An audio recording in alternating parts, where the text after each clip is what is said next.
Assalamualaikum warahmatullahi wabarakatuh.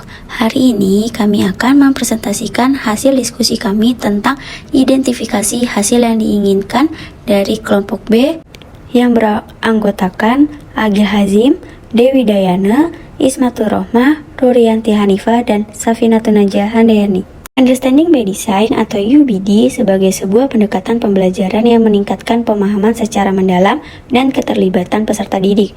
Desain pembelajaran ini berorientasi dari hasil belajar atau cara berpikir tentang pembelajaran, penilaian, dan pengajaran yang menempatkan peserta didik di tengah proses pembelajaran. Tujuan yang ditetapkan yaitu peserta didik mampu mengidentifikasi konsep dasar bangun datar, segitiga, segi empat, dan lingkaran.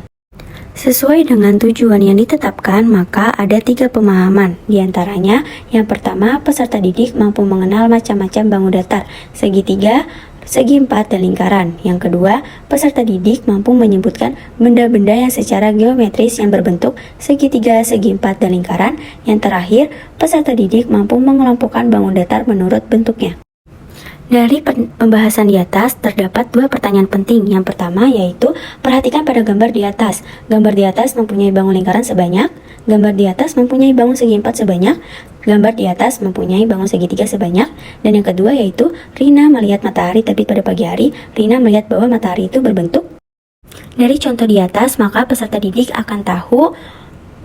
Yang pertama, peserta didik mengetahui konsep dasar bangun datar. Yang kedua, peserta didik dapat memahami bangun datar dengan menyamakan benda di sekitarnya. Yang ketiga, peserta didik mengelompokkan bangun datar sesuai dengan bentuknya. Dan yang terakhir, peserta didik dapat menyusun beragam benda dengan bentuk bangun datar. Berikut hasil diskusi kelompok kami. Sekian, terima kasih.